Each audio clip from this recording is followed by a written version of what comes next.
ಹೆಡ್ಲೈನ್ಸ್ನ ಪ್ರಾಯೋಜಕರು NBC bearings ದೀರ್ಘಾವಧಿ ಸ್ಪರ್ಧೆಗಾಗಿ ಸುದೀರ್ಘವಾಗಿ. ಹಗರಣಕ್ಕೂ ನನಗೂ ಸಂಬಂಧವಿಲ್ಲ. ಬೋರ್ಡ್ ಮೀಟಿಂಗ್ ಮೂಲಕ ಹಣ ವರ್ಗಾವಣೆಯಾಗಿದೆ. ಇದರಲ್ಲಿ ನನ್ನ ಪಾತ್ರ ಏನೂ ಇಲ್ಲ ಎಂದ ನಾಗೇಂದ್ರ. ವಾಲ್ಮೀಕಿ ಹಗರಣದ ಬಗ್ಗೆ ಸಿಎಂ ಎಕ್ಸ್ಕ್ಲೂಸಿವ್ ಮಾತು. ತಪ್ಪಿತಸ್ಥರನ್ನ ಶಿಕ್ಷಿಸದೆ ಬಿಡೋದಿಲ್ಲ. ಟಿವಿ9 ಸಂದರ್ಶನದಲ್ಲಿ ಸಿದ್ದರಾಮಯ್ಯ ಗುಡುಗು. ಬೇಬಿ ಬೆಟ್ಟದಲ್ಲಿ ಅಕ್ರಮ ಗಣಿಗಾರಿಕೆ, ಸರ್ಕಾರಕ್ಕೆ ಕೋಟಿ ಕೋಟಿ ನಷ್ಟ. ಲೋಕಾಯುಕ್ತ ತನಿಖೆಯಲ್ಲಿ ಸ್ಫೋಟಕ ಮಾಹಿತಿ ಬಯಲು.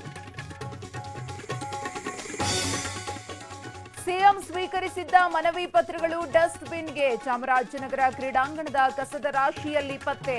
ರೈತ ಸಂಘಟನೆಗಳ ಆಕ್ರೋಶ. ಜೈಲಲ್ಲಿರೋ ಕಾರಣಕ್ಕೆ ಚಾಮುಂಡಿ ದೇವಿ ದರ್ಶನ ಮಿಸ್. ದೇಗುಲಕ್ಕೆ ದಾಸನ ಫೋಟೋ ಹಿಡಿದು ಬಂದ ಅಭಿಮಾನಿ.